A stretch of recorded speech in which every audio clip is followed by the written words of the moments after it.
On.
Very good, very good.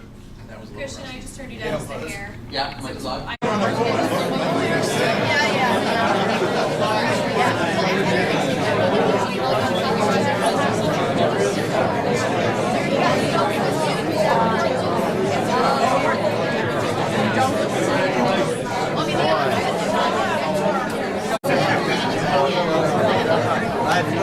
Okay, folks, we're at the Clarion Hotel, and we're getting ready for a seminar with Vince Giordano and Randy Sandke, and they're going to talk about Vic Beiderbecke and people who knew him. The room is crowded and it's very loud. Hopefully it will quiet down when the panelists get talking. So we'll sign off for now. Just sort of having a little informal conversation amongst ourselves, and I'm going to throw it open and have people ask questions or make comments. But basically what we're talking about is people who knew Bix and people who we were fortunate enough to have run across over the years. And, you know, we're probably the last generation of people who... You're not doing anything right. You know, who were fortunate enough to, to have had the privilege of meeting people that actually knew Bix. And we're not saying that we're the ones who knew the most. There are other people around, like Tom Fletcher and maybe Scott Black, who really made an effort to seek out those people. With Vince, and Vince actually did, though, try to seek out people who knew, all kinds of people, not just Bix, but people from that era who were active in the music business. For me, it was mostly just running across people in the course of playing music that were associated with Bix. So we're just going to start off talking about what kind of an impression we get about Bix. And it never ceases to amaze me how he was around for such a short time. Was kind of, has been described as kind of a shy, reticent guy, or at least somebody who was in his own world and, fixated on music. But he obviously had this magnetic attraction that drew people to him. And And also he has, Big Spiderbeck has an uncanny ability of being at all the right places at all the right times. You know, even within that short period, he did a lot of traveling. And he met and interacted with almost all the famous, great musical figures of his time, you know, including George Gershwin, Ravel. But, you know, in the jazz world, you know, he's at the recording date with New Orleans Rhythm Kings and Joe Earl Morton, because he came with his friend Don Murray, who we're going to talk about a little. You know, he's in Chicago to hear, you know, Louis Armstrong and King Oliver. He's, you know, when the Wolverines show up at, you know, in New York at the, I'm blanking out, the Cinderella Ballroom, the building that unfortunately they just tore down recently. You know, Fletcher Henderson was opening at Roseland just shortly after that. Duke Ellington was at the Kentucky Club just, you know, blocks away. So, you know, and just one more thing. I mean, there's some interesting accounts of parties, you know, that Bix went to. You know, like for instance, one, Fletcher Henderson's wife, Leora, talks about how they used to have parties after the jobs for all the musicians, white and black, and how they go up to their house until the early morning and all hang out together. And it's, you know, it's a great picture of you know, interracial coming together.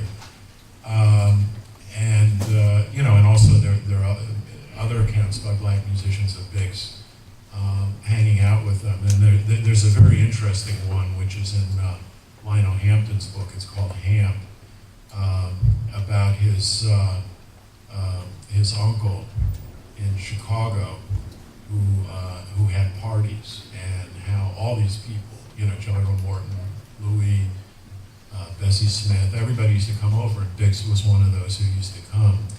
And Lionel Hampton said that he got goosebumps hearing Bix play a solo just at one of these parties, you know, where the musicians were getting together informally. If you're interested in the subject of the interracial side of jazz, I'll just brief plug for my book here, which just came out recently, called Where the Dark and the Light Folks Meet. You know, it's kind of my contention that too much of the jazz history has kind of viewed the races separately in jazz history. You know, there's the whites over here and the blacks over there, and never the twain shall meet. And that's really not the way it was. You know, it's more that jazz, you know, especially in the early days, has always been right, you know, a vanguard for interracial understanding and activity and communication and respect and understanding and all that. And that's kind of the story that this book tells. It's kind of two stories. One is about that, the meeting, which has happened all the way through jazz, almost until the very first, since the very first days. And the other story is kind of how the history of jazz has been kind of misrepresented, in my view, to kind of suggest that things were more separate than they really were. So that's kind of what this book deals with, so if anybody's interested. It's a great book. Oh, and Vince helped me a lot with it. I mean, because one of the things I wanted to do was go beyond the histories and go back to primary sources. And one of the things Vince was very helpful with was he used to work for BMG, which owned Victor. Now they've merged with Sony. He had access to a lot of the original contracts, and so one of the things I was looking for was, you know, everybody is kind of grown up with the idea that black musicians were always treated unfairly, which in many cases was true. But I want to look at the Victor recording contracts from the 20s and see if, you know, were black musicians paid less than whites. And basically my conclusion was no, they weren't. There was a standard contract for everybody. And that was it. You know, usually got $200 for the band, regardless of the size of the band, for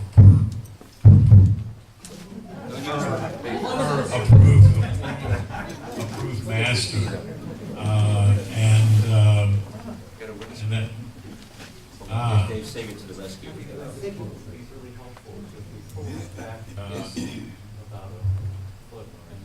all right. You have some distance. All right, if you can still, I don't know, are you getting anything? This is Dave Sager, trombone Everybody, thank you, Dave. performer. By the way, who was mentioned in my book, is also produced this Cabaret Echo was, which is, these are the best transfers you'll ever hear from original 78s. This is a collection of New Orleans, music recorded in New Orleans in the 20s. He also did the King Oliver, all the King Oliver ones, and we're working on the Wolverines, right? Right. So we're really looking forward to that. But and it's like hearing this music for the first time. If you hear the transfers that you did, David Sager, yes. So Vince Giordano, as I was saying, was really helpful as far as getting me these, because Vince is the ultimate collector of all things related to the 20s, 30s. He owns two houses. One he barely has room to live in, and the rest is all for storage of this stuff. That if he didn't collect it, if people didn't take the time to collect this, it would all be gone. So there's a lot of stuff disappearing. You wonder, like, you listen to any 78 from the 20s, and they all had written arrangements, almost all of them, 99%, where are they? Almost all of them are gone.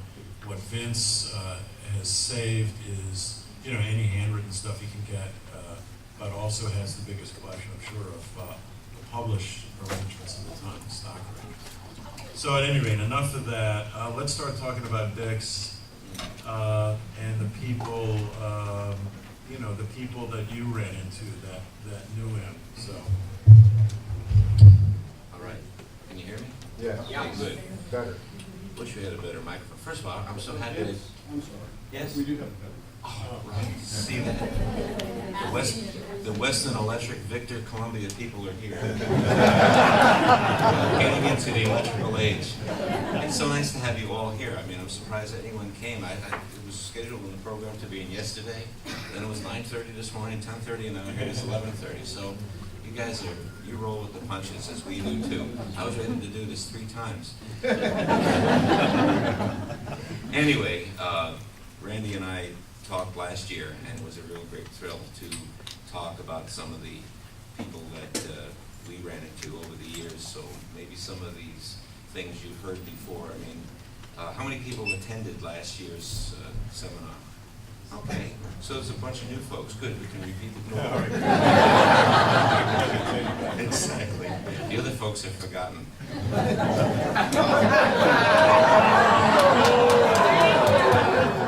I'm sorry. I speak for myself. Anyway, one of the great thrills, as I mentioned last year, was hooking up with Bill Chalice, who was probably one of Bix's great friends. And I had joined the Musicians Union when I was 13 years old, and was just thumbing through the book, and happened to come across a name in the Rangers section of William H. Chalice in Massapequa.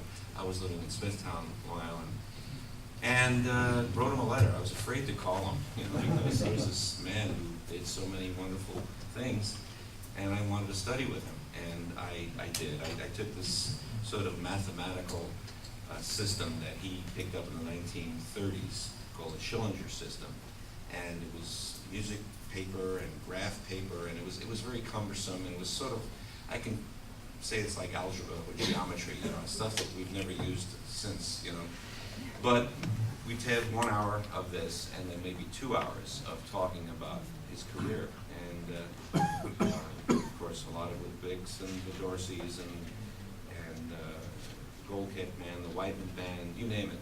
And another wonderful side thing that happened a lot of these Saturday mornings was the presence of Chauncey Morehouse, who was the drummer on so many of the Bix recordings.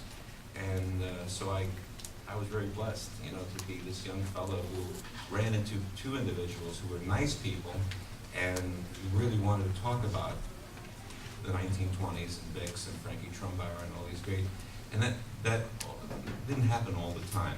Many times in my quest to find these people, either they didn't want to talk about it, it was too far away, and too old-fashioned, and I won't get into those names, or people just were very vague, or they just gave generic answers, like Bix, a wonderful player, a nice guy, and you want more, they want more from that, but that's all that they could contribute. So, go ahead, you talk a little bit. Well, just wondering, what kind of a sense you got of what Bix was like from Chalice. How did you talk about him? what was it that he remembered or shared with you? Yeah, well, he said that Bix was a very kind man and very serious about music and, of course, his music. I think Bix was a person who was always striving to be better and was never really satisfied with a lot of his work. You know, he would listen to his recordings and, you know, kind of shake his head because he thought he could have played better. Of course, it was genius, but that's an artist for you. You know, they're always trying to do it better. And Bill, you know, was very protective of Bix, particularly in the later years. You know, there was a lot of people out there who, you know, it's sort of like today's news. You know, everyone wants to find some dirt on, you know, what about this and what about this, and the drinking and all that. And he really wanted to keep a good memory, and I think that was true with a lot of the guys that knew Bix. They really respected him and the friendship, even though he died in 1930. They still had that friendship. And I remember hearing something. Someone did some goofy interview of Andy Seacrest.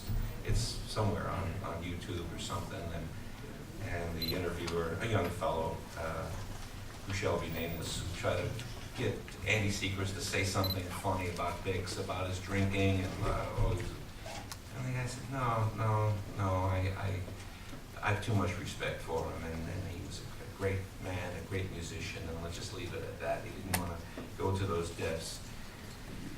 I know with Bill Chalice working on transcribing all the piano pieces, he said it was a great joy to do, but sometimes a little frustrating because he would write the music that Bix played on the piano, and Bix was always changing it. And I told this story last year too, that he would have to erase it, you know, so many times. He says, no, let's do it this way, let's do it this way, let's do it this way.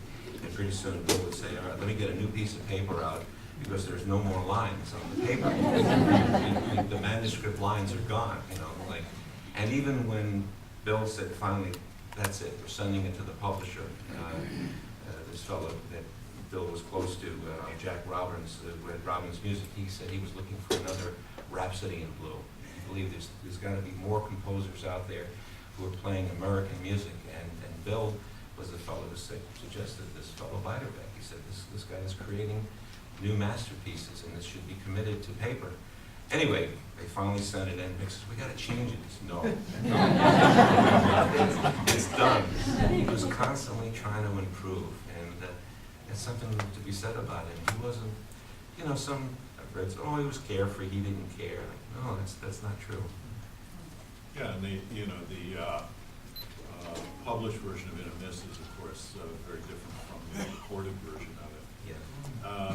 You know, a couple of things related to Chalice. I don't know if you ever talked about this, but one thing that always struck me as kind of odd, you know, there's that famous story about how Bill was trying to help Bix out with work, you know, in 1930, 31, and, you know, and suggested he was the link to the Casaloma band, wasn't he? That's right. No, how was that? How did that connection go? Well, and after Bill got dropped from Whiteman because of the budget crunch, Chalice became a freelance arranger. He started arranging for Henry Bussey, who now had his own band, Nat Shilkret, who was at one point in competition to Whiteman, and somehow got involved with the Casaloma band and was starting to write some of the, I would say, sweeter charts, because their hot charts were done by the banjo player, Gene Gifford. So Bix needed a job, and he tried to get Bix in that band, but Bix didn't really feel that it was a good fit. You know, the fellas played a different style of jazz and a different style of music. Bill Chalice mentioned there was a lot of typewriter music. It's kind of, you know, rhythmic figures like that. And Bix was more of a lyrical player. He didn't want to be playing this typewriter music, and so he just opted out. Right. I mean, there's a famous story of Chalice driving Bix in his car, and then they got as far as Fifth Avenue or Central Park or something at Fifth, and Bix just jumped out of the car. Yeah. And in a way, what strikes me as odd about it is that of all the bands, first of all, Casalomans were based at that time in what, Boston? Were they in Boston, or No, I think what was he driving? Oh, well, they did work at the Greystone Ballroom, because they were an extension of the Gold Kid organization, the Orange Blossoms. Right. I think they were just touring around. Right, so they could have been anywhere. Yeah. But, you know, the thing is that band, I mean, I know from playing in your, you know, in your band, Vince, and playing some of those, you know, the Casa Loma arrangements, they're wicked, you know, and they're very technical. Some of them are incredibly fast, very hard reading, you know. And it seems, you know, like an odd choice to try to get, you know, when Bix is not, you know, his confidence is down, you know, his playing is not quite up to where it was, to kind of throw him into a situation like that. I mean, I can kind of understand him jumping out of the car if you've heard any of that music. I don't know. I mean, did you ever talk about that episode? Or? Well, a little bit. I mean, he just said, you know, as much as he liked all the guys in the Casa Loma band, he says, you know, that they weren't great readers, and they would have to woodshed. That means the brass section would go in a corner, and the saxes would go in the corner, and they would all practice their parts, and then someone would blow a whistle or something and said, let's get together. And I guess he just felt, you know, that Bix wasn't up for it. You know, I mean, Bix had the health problems too. You know, his health was declining, and maybe his confidence was declining too. I mean, you got to think about this athletic 28-year-old fella, you know, passing away. There's got to be a lot behind that, you know. Yeah. You know, so. Well, yeah. I mean, I've kind of come to the conclusion. I think I said this, you know, the other time. That basically, what happened to Bix was that he was poisoned by bad bootleg, you know, homemade alcohol, which had all kinds of, you know, nasty ingredients that people put in all kinds of things. And I think, and a lot of the symptoms he had were actually things, you know, like there was a problem in Harlem at the, you know, in the late 20s, early 30s. There was a condition called Jake's leg, where, you know, people would lose feeling in their legs. It was, you know, just because the stuff would attack your nervous system, some of the ingredients. I mean, real poisonous stuff in these things. And that, to me, I think that probably explains what was happening to Bix, because he was having problems limping, his hair was coming out, you know, he had a lot of symptoms of, you know, of real, you know, poison, toxins in his system. And I think it really, I think that really scared the hell out of him, because you know, he could go to the Keeley Institute and maybe swear off drinking, but it was too late in a way. He was already suffering so much, the physical symptoms, not to mention psychological ones. Let's talk about other people that we run into that knew Bix. Who else? Well, I got a couple of news stories. You know, I always like to bring something new to the table. A few years ago, I met the daughter of a composer who worked on a lot of the Betty Boop cartoons, and his mother, her mother was still alive. The composer was named Sammy Timberg, and he wrote just about all those wonderful themes for the Betty Boop. So he was around in the 20s, a vaudevillian.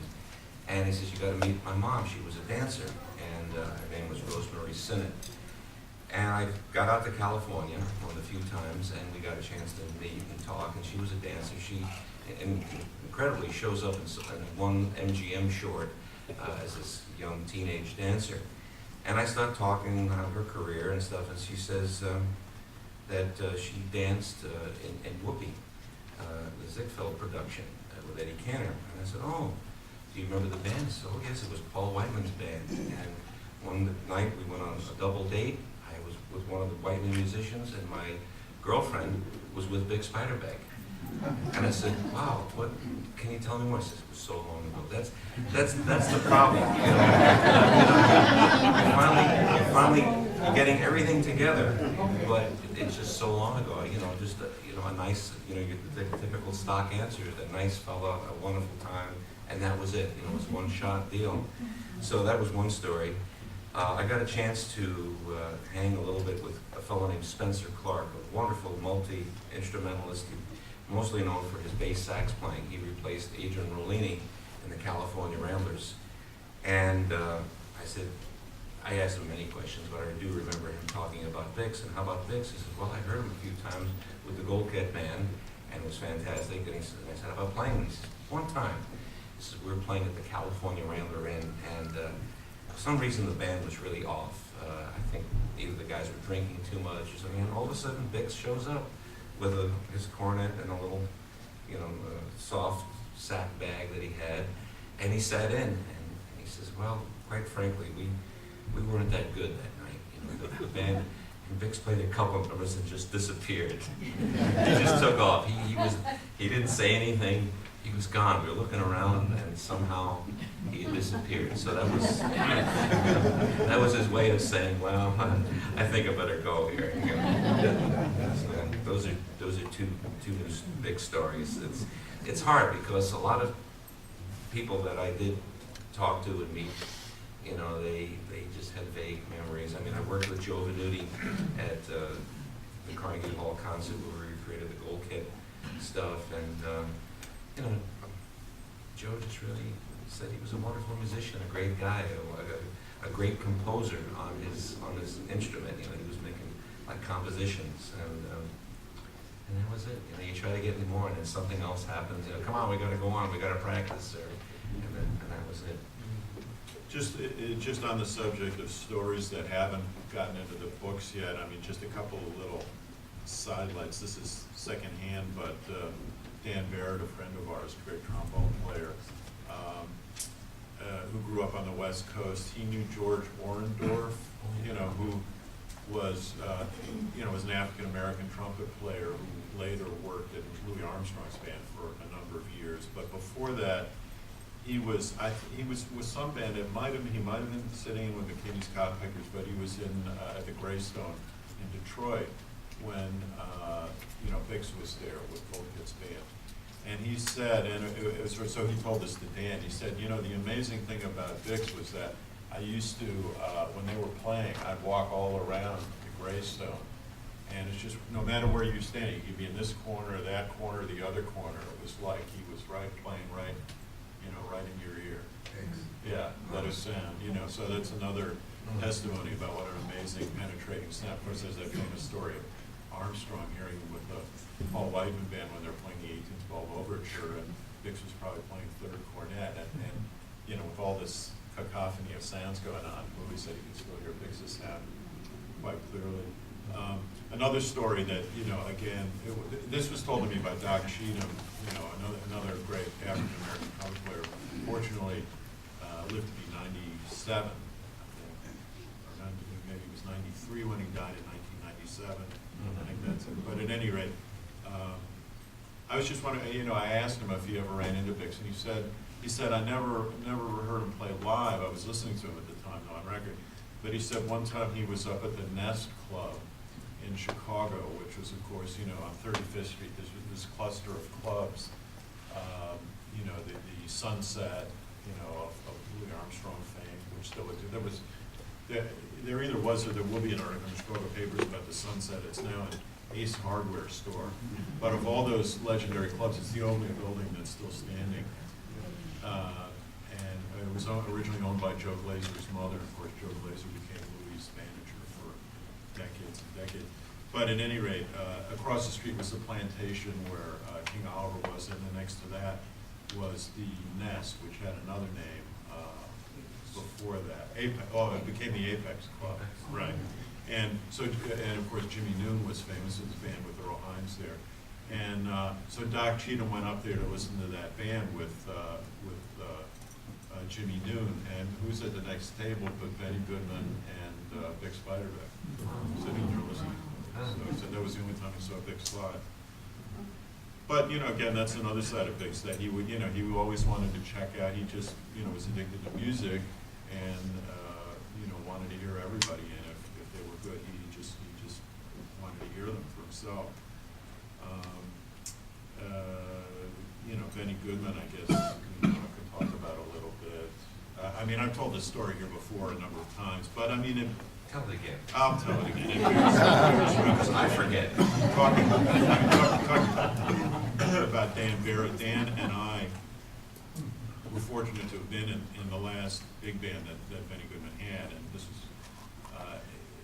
85, 86, until the time Benny Goodman died. In fact, we played a concert with him at Wolf Trap on Saturday. It was the following Wednesday he died. But one time we used to rehearse with him every week, and we'd take breaks. So one time I just sat down with him, and I just asked him about Bix, and I said, what would you have hired him in your band in the 30s if Bix had still been alive? And he said, you mean would Bix have hired me? So he still viewed Bix as kind of, up there, somewhere the status was even higher than Benny Goodman's was. But then he said, no, you'd waste Bix in a big band. He was somebody that you would build a band around. That's what he said. But interestingly, Benny Goodman, as they said, he was a nice bunch of guys. He kind of gets a bad rap a lot of times because he was another guy that kind of put music before everything else. And unlike Bix, he could be rude. Like if the band, he could be kind of unkind to his band members if they weren't playing at his standard. It's like he kind of expected everybody to be on his level, and they weren't, of course. And so when he'd get frustrated, he could be a little, difficult, and then all the famous stories of the Ray and all that. But, I was just thinking that Jimmy Bartlett, who unfortunately I only met once or twice. And the one time, the question I asked Jimmy Bartlett, because I saw him, it was in that concert at Town Hall of Chicago Jazz that Vince and I both participated in. And it was kind of an interesting concert because it was the last time. Last hurrah. They could have gotten all these people together. Wild Bill Davis and Jimmy McPartland, Max Kaminsky, I think, was there. Yeah. Eddie Miller. Yeah, Eddie Miller was there. Clarence Hutchinson. Right. Some of the black Frank fellas. Chase from Chicago. At any rate, I walked into Town Hall, and Jimmy McPartland is just sitting there by himself on the stage, and so I just went up and introduced myself. And this was right after, it was the same month Benny Goodman had died. And I knew, of course, Jimmy McPartland knew Benny Goodman, from the Van Pollak band, way back. And this is the question I had to ask him. I said, Jimmy, I've just been playing with Benny Goodman for a couple of years, and I just want to know, was he always kind of nutty, or did that just happen after he got really famous? And he said, no, he was always nuts. That's why Jimmy McPartland. Did you play with him, or did you know someone? Well, yeah, when we did that concert at Chicago, and so we backed him up, and he sang, I'm going to sit right down and write myself a letter. And he sang it, he played it, and it was great. And then he turned around on the second number and he said, hey, Vince, let's play, I'm going to sit right down and write myself a letter. And I thought he was joking, but he wasn't. I said, we just played it, Jimmy. We did? So it was kind of strange. Speaking of things, Benny Goodman and Jimmy McPartland with the Pollak band is a great legendary story that they were playing some theater, and Benny and Jimmy were playing a little handball, and they got their shoes scuffed up. And Ben Pollak came up, and he was so angry, that Benny Goodman had his shoes scuffed up, from playing this handball. He says, you're fired. You're fired. And Jimmy McPartland says, well, if he goes, I'm going too. And they both quit the band because of something like that. That's how their friendship was back then. But, talking about the 30s and how things changed in the music business, Bill Chalice, of course, lived on, and he always kept Bix dear to his heart, and I think some of his writings and phrasings were very influenced from him being around Bix. And Bill got a chance to do some arranging for Glenn Miller. And there's this one story that he told me a few times, and I forget the tune, that they were going through the rehearsals and the rehearsal of it, and the brass weren't phrasing it the way Bill wanted it, and he stopped the band and he said, no, you guys, play it like Bix. Play it like Bix with it, that Bix feeling. And they started playing it. And one Miller grabbed the hole and says, what are you saying? These are young guys. They don't know about Bix. Lay off on that stuff. you know, and Glenn Miller wanted, you know, something newer and more modern or something like that, but Bix was still close to Chalice's heart. You know, this is way after he had gone. So. And of course, you know, Bill's always wanted to do the recreation of the Gold Kid album, which he was never able to do when a lot of the fellows were alive. He just could never get the funding. We finally did it, and he had the whole idea of the big suite, the piano suite music to play on guitars with Bucky Pizzarelli, because he felt, well, you know, the guitar, he looked at all the young people playing rock and roll, and the young people like guitar, so maybe if we take Bix's music and play it on guitars, you know, maybe that would generate. So he was always trying to get some new ideas of how to keep Bix's music and Bix's memory alive. It was very touching. You know, you don't see that kind of friendship in a lot of the music business. It's a lot of dog eat dog. So you played on those concerts when they did, I mean, they didn't get as many living Gold Kid musicians together for a couple of concerts in Carnegie Hall that Richard Sudhalter put together. And they had Dorang, Spiegel Wilcox, With their original trombone megaphones. Oh, really? These ancient megaphones that were falling apart, you know, with spit and glue, and they put them together, and there they were. It's the Gold Kid trombone players. And Joe Benuti, Chauncey Morehouse was there. On the drums. Paul Mertz, Played the piano. Right. Doc Riker had been in the audience. He had stopped playing. He was the lead alto saxophone player with Gold Kid. I don't know when he stopped playing, but he came forward, and of course Bill Chalice came forward. And that was the last gathering of what was left with the Gold Kid band in the 20s. Yeah, I was in the audience for that concert. It was great. It was thrilling. Yeah, it was terrific. When was that? 1975, I believe. You know, we did a little TV show, and it was amazing that the Today Show actually put this kind of music on and let us play a couple of numbers. Is Yes. there a film clip of that that we might see the next time they show a film?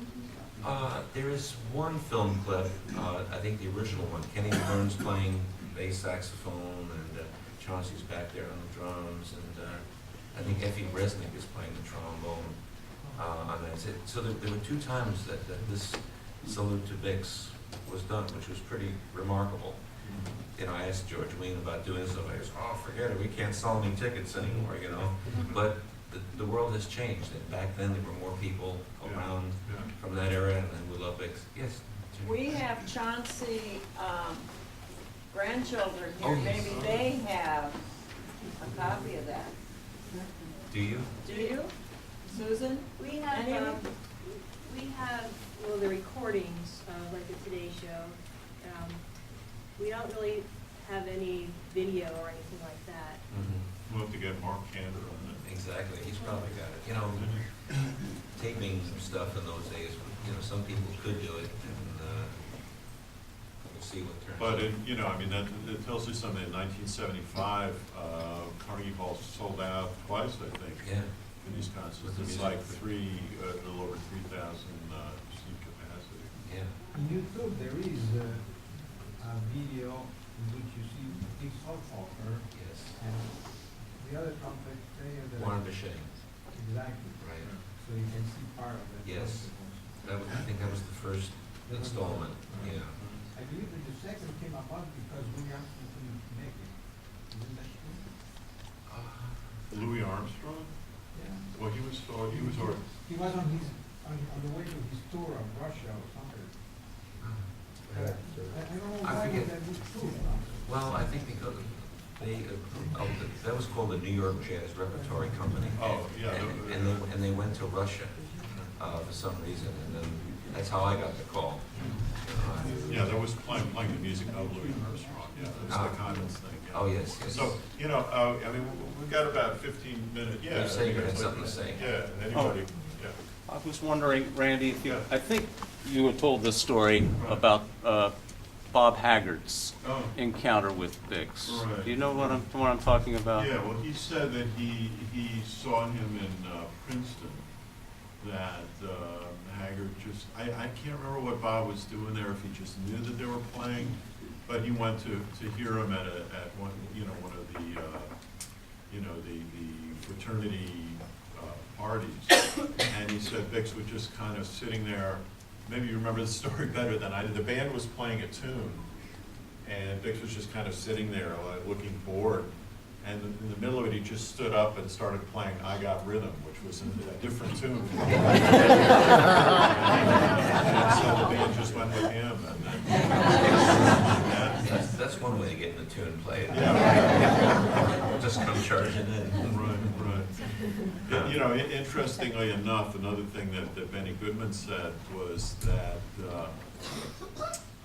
one of his happiest memories, or one of his proudest memories, you could tell that it was like a real kind of a turning point for him, you know, and was strangely enough, you know, not the Carnegie Hall concert, all that, but when this was like 1930 to 31, when he played in a pit band of Girl Crazy with, and you know, George Gershwin wrote the music. Red Nichols was leading the band, and he was talking about how Gershwin sometimes would conduct, and what a thrill it was. And I got the feeling that it was kind of like Benny Goodman felt like he'd really made it, you know, at that. But it was the first point where he felt, wow, yeah, I'm, you know, on top of the music business now. But interestingly, I Got Rhythm is the song from Girl Crazy. So, you know, you can imagine maybe Bix went and caught the show because he had so many friends there in the band who had seen it. By the way, one other sidelight is that the original score was kind of put together and re-recorded at the behest of the Gershwin estate because they were worried that the copyrights were going to run out on all these things. They were trying to cash in as much as possible. So they did a nice re-recording of it, which I plugged on. Were you on that? I didn't get the Well, call. if you I've got plenty of other calls. What's the thing you're doing? Tell me about the HBO thing. Oh, yeah. This fall coming up, I was very nicely called to be part of this new series called Boardwalk Empire. And it's set in Atlantic City in 1919.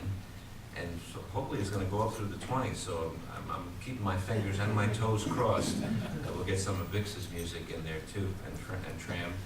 And Prohibition has started, and the gangs are divvying up Atlantic City, and all kinds of dancing. We were backing up a Sophie Tucker character, an Eddie Cantor character, Edith Day. She was a big a Broadway star singing Alice Blue Gown.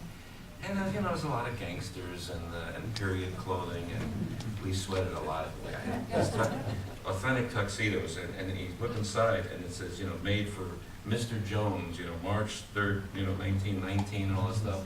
And one of these highlights, says, "Hooray from Hollywood." You know? No, it's going to be great. I think it's going to be. I hope it's not too violent. You know, it's written by the guy that did The Sopranos. I have never seen that, and I've never seen. You know, I don't even have HBO, so I'm going to have to have you. You have it. You tape it for me. When do they start I think September 19th.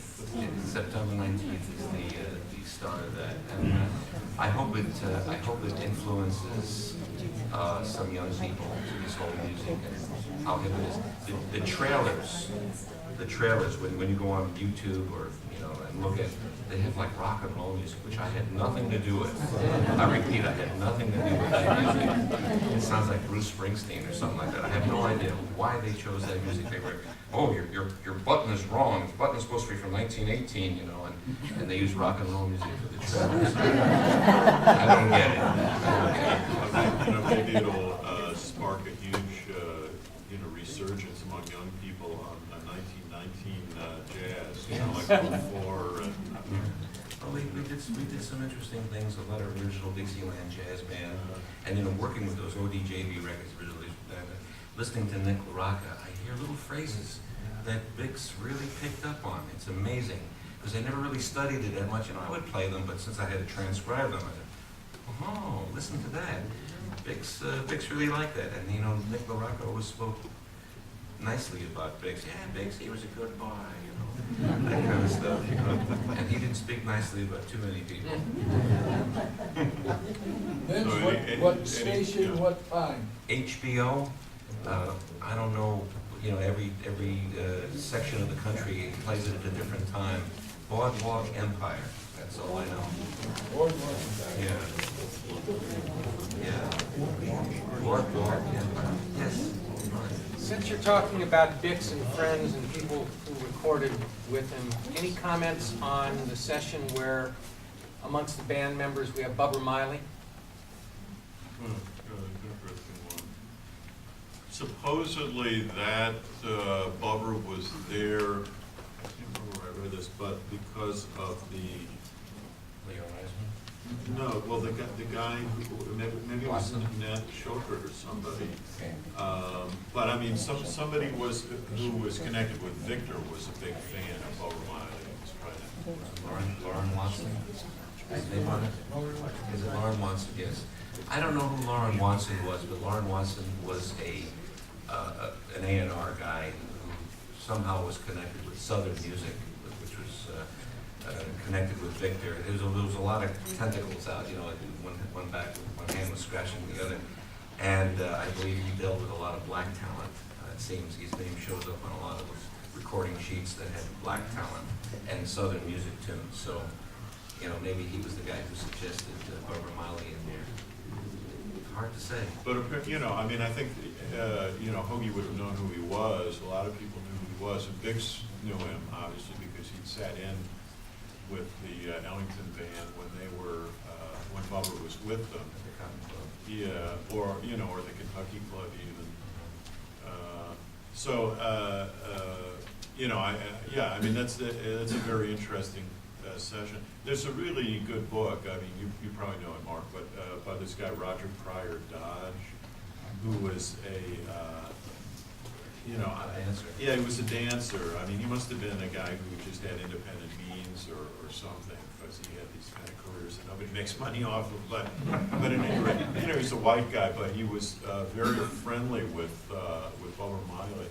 And there's a lot of good information in his book. I can't remember the title of it now. It might be in the index here. It's got a wonderful picture of them. Of them together, yeah, right. And you know, and you know, and obviously and Roger Pryor wrote a lot of articles at the time too, or a little bit later. And obviously he was close to Miley. He talks about, you know, how Miley composing tunes and where he got his inspiration from. And it's very, very interesting. So if you get a chance to check that out. And Bubba Miley was another fellow who played a lot of great jazz. He didn't last long, too. No, he died in 31 too. Yeah, very young, tuberculosis. Yes. I was just recalling, back when my father was in Southern California, had a stroke, but he was still there, Maine Beiderbecke, and a musician, Fred Putsier, was here on sax. He was, had retired further south by Lawrence Welk, and he looked up in the phone book, saw the spider. I said, wow, and he said, I think I'll contact him and like to talk to him, you know. And so he came up that afternoon. I sat in too, and he just talked about Bix. He knew him from high school, and so I got started. He said, you know, in the beginning, didn't always have a regular horn, didn't have his famous horn yet. And that famous picture he said of that horn on his knee, he said, that's actually my horn I had that I loaned to him. Really? And he said that he was a wonderful person, but terribly absent-minded. He'd forget things. He would sometimes miss a concert. He'd come with one tuxedo, come back with another. You know, he just wasn't always terribly organized. And but it was just so interesting seeing him there and talking about the real early days of how they were before he got sent off to the academy in Chicago. Wow. What year did you sit in? Around 83, 84. Andy, Yeah. can you comment about the time you were at Louis Armstrong's home in Queens, New York, Right. and the curator there, what's his name? You know, Michael Cogswell. Cogswell, Right. played some tapes, but that Right. home was all wired for sound. Right. And what Louis said about Right, Bix. right. Yeah, that's actually available now. There's the Louis Armstrong House and Archives put out a 2 CD set. I think it just came out a few years ago, and it's great. It's most of it is the Fleischmann yeast programs from about 1938, and those were originally entertainer who? Rudy Valley. Yeah, Rudy Valley, right. Rudy Valley was a big fan of Louis, and in fact wrote the preface to Armstrong's book, his first autobiography, Swing That Music, which came out in 38. Is that the name of it? Swing That Music, yeah. Swing That Music. And there was a tune, a great tune that Louis recorded, which was kind of called Swing That Music, recorded at the same time. That was kind of a promotion for the book. And so Rudy Valley had this, network broadcast show sponsored by Fleischmann's Yeast. And he went away for the summer, and he turned the show over to Louis Armstrong, which, there's Mark Cantor might know more about this, but I mean, some people say it's the first time an African American, host had his own network broadcast. There might have been others before that, but it's a little unclear. But anyway, it was certainly one of the first. So at any rate, these things turned up, transcriptions of them, and they were, cleaned up acoustically and everything, and the performances are just fantastic. It's all great stuff. So, and it just appeared, and this is like finding, Vicks with Whiteman, and this stuff just came out for the first time last year. So they put it on 2 CDs, but to fill up the rest of the second CD, Louis, he was always into tape recordings, into gadgets and typewriting, and he always carried with him on the road a typewriter and tape equipment. And then he had his house in Queens, he had state of the art for the time, 50s tape recording equipment there. So they released some of the tapes, just a little sampling of things that Armstrong himself had taped, and one of them is he's playing that the 78s from that Vic Spider-Vic story on Columbia that George Avakian put together, and the Vic's in his gang things, and he's playing them, and his wife and I think one of his wife's brother is there, and and while Vic's is playing in the background, Louis is talking about him a little bit and asking his brother-in-law to read from the notes and all that. But it's a really nice thing, you get a good feeling just being in Louis' living room, and he's putting on Vicks and digging in and having a great time and remembering his times. And of course, every time Louis Armstrong spoke of Vicks, it was always very warmly and with great, great praise. He says he was probably Louis said that Vicks was probably the only musician that he felt that was as serious About music as he was. And I have to give Jerry Bowers, who's back there, her credit, and of course she did this book with Rich Johnson. You have copies here somewhere, right? We sold out. You sold out, yeah. Wow, congratulations. But it's called Vicks, the Davenport album or something. Yeah, right. Yeah. But it's one of the things that comes out in that book is they pin down what is probably the actual date where Vicks and Louis met. And in the history books, they usually figure that Louis was on an excursion boat from New Orleans that came to Davenport, and Vicks heard him, and that's kind of the way Louis described it. But apparently, what happened was Vicks was actually it was a little later. It was like in 1920, 20 or 21, I think 1920, right? Yeah, and there, get the book and find out.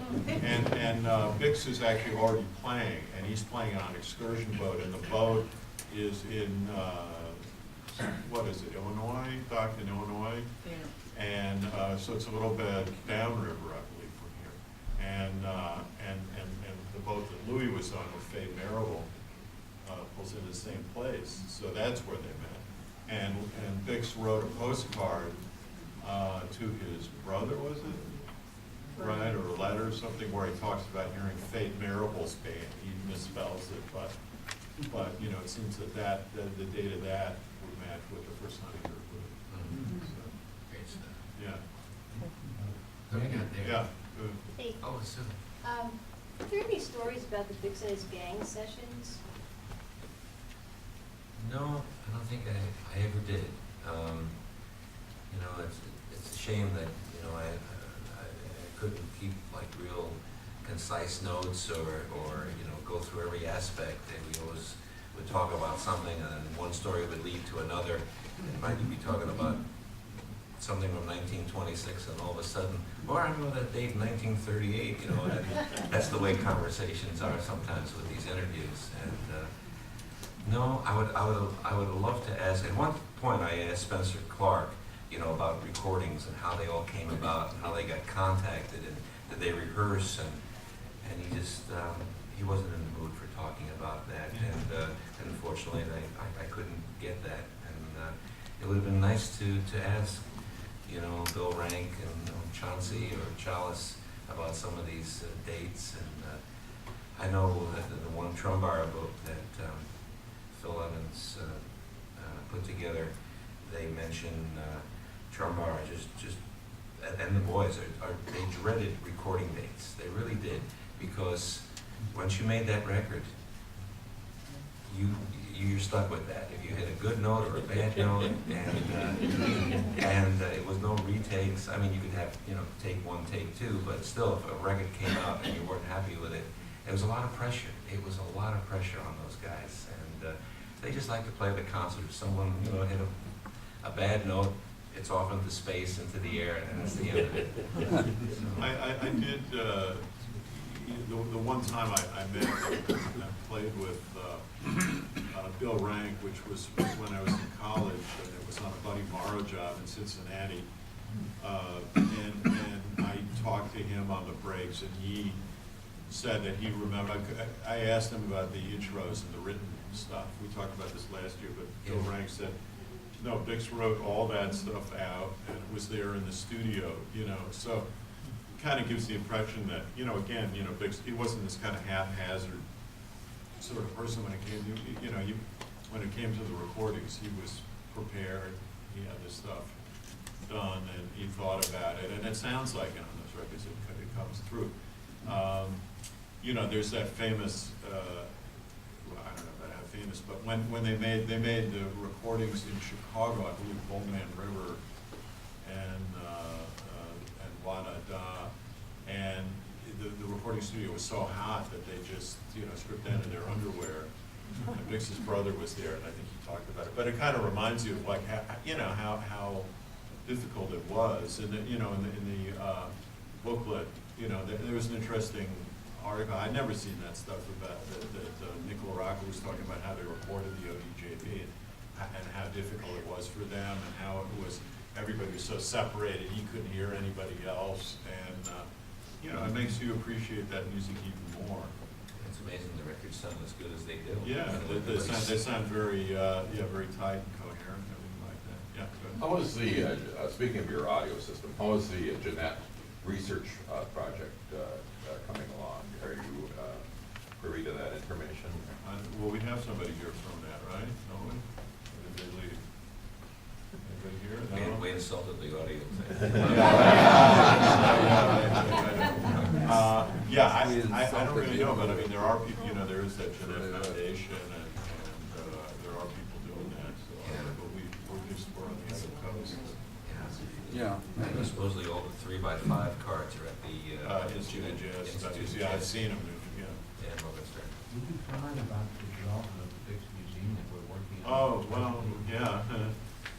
Hopefully we've acquired all this stuff. We have all this stuff to put together, a great museum. But we're just hopefully starting the fundraising seriously, like now. So if anybody has any rich relatives or any Rockefellers or good times around. But let me comment. Yeah. For those of you who, I made a comment about this last night when I introduced the mayor. Up in the information lobby, we had a design of the proposed Bix Museum. It Yeah. would be within the Putnam Museum, the grand lobby of their IMAX theater. And it's about 1,300 square feet. That's been designed by Roy Alexander, who happens to be a Bixophile. He's in the exhibit design business. And Randy's the vice president of the new Bix Museum board. We've incorporated the Bix Museum separately from the society. valuable artifacts that we felt we acquired about Bix. Original letters, all his original letters, we have, that he sent back to the family over the years, and other things. His vest that he wore, one of his mouthpieces. Two mouthpieces, right? The horn. The horn we have at the museum. And so we have a really neat exhibit. You ought to take a look at it if you have time. And if you have any inclination at all that you want to be one of the original donors, we'd be happy to accept a gift. We're a tax-free organization, 501c3. And we're going to be starting the fundraising this year. We're trying to put this together. And we'll be leasing space from the Putnam and their staff, so we don't have to hire another staff. We already have archived. We have all this material archived now at the Putnam Museum. About how much needs to be raised? Well, depending on a few, it could be as much as $1 million. If you do it right, I mean, this is gonna be a up-to-date, high-tech, if you will, so you can listen to Bix music through the years as he develops. You'll see the music stations on the design, and so hopefully, we had to put a halt to the fundraising because of this downturn in the economy. We got the signals around town that it wasn't the right time. We know who the right people are to go to, and we are hopeful that many Bixer files will be supportive as well. Yeah, it'd be nice if it was open next year for the 40th anniversary. Yeah. I have a general question. I've been a jazz enthusiast for many, many years. This is my 37th year coming to the Bix Festival. My question has to do with my recordings, my CDs, my LPs, my cassette tapes. My kids don't have any interest in the music of Bix Beiderbecke. I'm at a loss to know what I can do about preserving these, especially when I'm gone.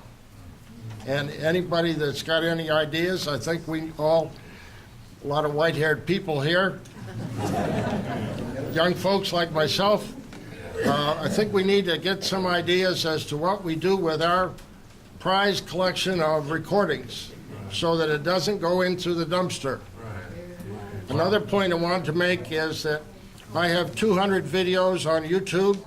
I gave a copy of that to Vince, and if anyone's interested, they would search youtube.com, click on Broadcast Yourself, and then search Jazzman Joe 1. And you have a selection of approximately 200 videos. Thank you very much. Well, just to answer that real quick, because we've got to wrap it up, but there are colleges and institutions that do take donations, and the thing that they always insist on is that it's cataloged. That's the part they don't like, just boxes of stuff, and that's kind of daunting, because I know you probably have 50 years of stuff, and that's right. And just to catalog, because they just don't have the money, the resources to make a database, and so that's the hard part. But if you could catalog some of it, it makes it easier to donate, and you could get a tax write-off, for your family or for yourself. Thank you so much for coming.